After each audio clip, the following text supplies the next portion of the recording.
Hi అండి, welcome to నీర్జాస్ educational channel.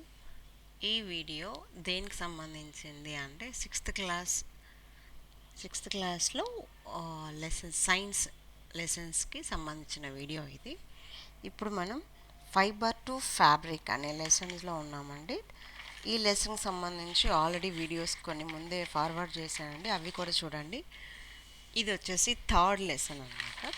Sixth క్లాస్లో ఉన్నటువంటి థర్డ్ లెసన్ ఇది. వీడియోలోకి వెళ్ళిపోదాం. లెసన్ నేమ్ ఏంటి అంటే ఫైబర్ టు ఫ్యాబ్రిక్. దారాల నుంచి ఒక క్లాత్ని ఏ విధంగా తయారు చేస్తారు అని మనం వీడియో చూస్తున్నామండి. ఆల్రెడీ కాటన్కి సంబంధించి అయిపోయింది. ఇప్పుడు వచ్చేసి ఉలెన్ క్లాత్ గురించి తెలుసుకుందాం. Wool is the fiber derived from the hair of sheep and some other animals. Removing the wool from sheep using a special clippers is called shearing. After shearing, the wool is packed in a balls and transported to the mills. Here it is cleaned and then combed by a machine, separated and spun into fiber. This fiber is then woven or knitted to make woolen cloths.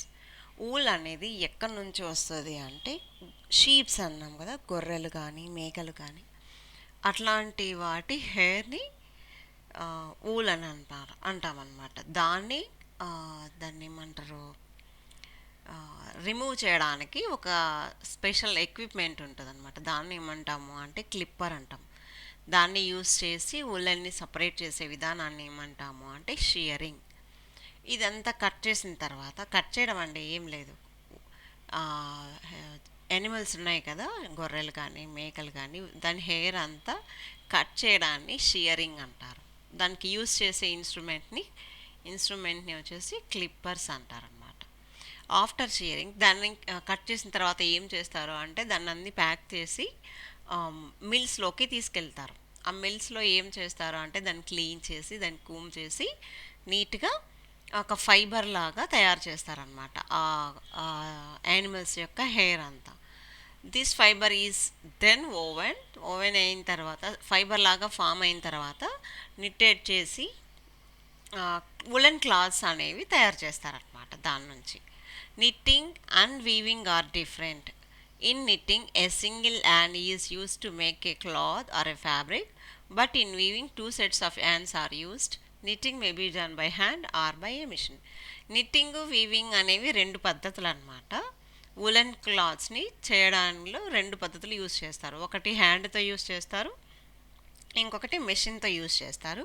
ఈ knitting weaving అనే దాంట్లో, knitting అనే ప్రాసెస్లో ఒకే colour కానీ ఒకే cloth కానీ use చేస్తారు. Weaving అనే దాంట్లో రెండు రకాల క్లాత్లు అనేవి యూస్ చేస్తారనమాట. రెండు రకాల దారాలు అనేవి యూస్ చేస్తారు. చూపిస్తాను చూడండి, ఇమేజెస్ చూపిస్తాను. షీప్స్ నుంచి వచ్చిన ఈ హెయిర్ ఉంటుంది కదా, ఇదంతా ఇది ఇక్కడ చేస్తున్నారు చూడండి, దీన్ని షియరింగ్ అంటామన్నమాట. కట్ చేయడం అంతే, ఏం లేదు. మనం హెయిర్ కదా ఎలా కట్ చేసుకుంటామో, దీని హెయిర్ అంతా కూడా కట్ చేసి ఉలెన్ క్లాత్స్ అలా యూస్ చేస్తారనమాట. దీన్ని, ఈ ప్రాసెస్ని ఏమంటాము అంటే షియరింగ్ అంటాం. ఈ విధంగా చేసేదాన్ని నిట్టింగ్ అంటాము. ఇది కూడా ఇక్కడ చూడండి రెండు యూస్ చేస్తున్నారు కదా, అలా అనమాట. దాన్ని వీవింగ్ అంటాం అనమాట. రెండు కూడా ఇక్కడ మీకు ఇమేజ్ చూపించడానికి నేను ఇలాంటిది చూపించానండి. కాకపోతే ఉలెన్ దారాలతో చేస్తారనమాట. ఇక్కడ ఎలా చేస్తున్నారు ఉలెన్ దారాలతో, అలానే ఇట్లా అల్లుతారనమాట. దాన్ని వీవింగ్ అంటారు. 2-3 రకాల కలర్స్ ఉన్న దారాలు తీసుకొని చేస్తారు. Next, wool is fluffy and hence retains air. Since air is a bad conductor of heat, wool was the property of retaining heat. Woollen clothes ఎప్పుడు వేసుకుంటాము అండి, మనకు తెలిసిందే కదా. ఉలెన్ క్లాత్స్ ఎప్పుడు కూడా వింటర్ సీజన్లో మాత్రమే వేసుకుంటాం అన్నమాట. Clothes made from wool are there for worn in cold weather. మనల్ని వెచ్చగా ఉంచడానికి మాత్రమే ఉలెన్ క్లాత్స్ అనేవి యూజ్ అవుతాయి అన్నమాట. అంతేగాని ఉలెన్ క్లాత్స్ ఉన్నాయి కదా అని ఏ సీజన్లో పడితే ఆ సీజన్లో వేసుకుంటే ఏమవుతుంది అంటే ఇంకా వేడి అనేది ఎక్కువ అవుతుంది అనమాట. In addition to clothing, Wool is used for carpeting, felt and upholstery. ఈ ఉలెన్ క్లాత్స్తో క్లాత్సే కాకుండా ఉలెన్తో ఇంకా కార్పెట్లు, ఫెల్ట్లు, ఇంకా అప్హోల్స్ట్రీ ఇట్లాంటి వాటిట్లో అన్నిట్లోనూ యూజ్ చేస్తారనమాట. మీకు ఇమేజెస్ పెట్టానండి, అవి నీట్గా అర్థమవుతాయి ఎక్కడ ఎక్కడ యూజ్ చేస్తారు అనేది. Next history. ఎప్పుడు స్టార్ట్ అయింది ఇది? Humans started domesticating sheep and other animals long back, and the use of wool for clothing and other fabrics dates back to some of the earlier civilizations. Today Australia is the leading producer of wool in the world. ఈ యానిమల్స్ని పెంచడం కూడా దీనిల కోసమే అనమాట. First మాంసం కోసం మాత్రమే కాకుండా ఈ యానిమల్స్ ఉంటాయి కదా, షీప్స్ కానీ గోట్స్ కానీ ఇవన్నీ కూడా ఇట్లాంటి ఉలెన్ క్లాత్స్, ఉలెన్ కార్పెట్స్ ఇలాంటివి తయారు చేయడానికి కూడా ఇవి యూజ్ చేస్తారు. అదే పనిగా వాటిని పెంచుకుంటారనమాట. నెక్స్ట్ ఇప్పుడు వచ్చేసి ఆస్ట్రేలియాలో ఎక్కువ ఈ ఉలెన్ అనేది ప్రొడ్యూస్ అవుతుంది అనమాట. Followed by New Zealand and China. తర్వాత న్యూజిలాండ్, తర్వాత China. India is among the top 10 wool producers in the world. ఇండియాలో కూడా ఈ ఉలెన్ అనే ప్రొడ్యూస్ అనేది ఎక్కువగానే జరుగుతుంది. ఎంత ప్లేస్లో ఉంది అంటే టాప్ 10లో ఇండియా ఉందండి. ఫస్ట్ ప్లేస్ అయితే ఆస్ట్రేలియా, తర్వాత న్యూజిలాండ్, తర్వాత చైనా అనమాట. ఇక్కడ చూపించాను చూడండి, ఉలెన్ క్లాత్స్ అంటే ఇక ఇవి అనమాట.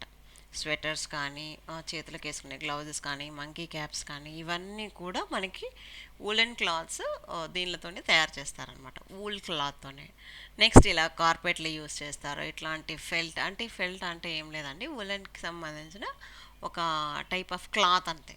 మనం దేనైనా తుడుచుకోవడానికి అట్లా యూస్ చేస్తుంటారు కదా, అలాంటి ఒక క్లాత్, ఉలెన్తో చేసినటువంటి క్లాత్స్ అనమాట.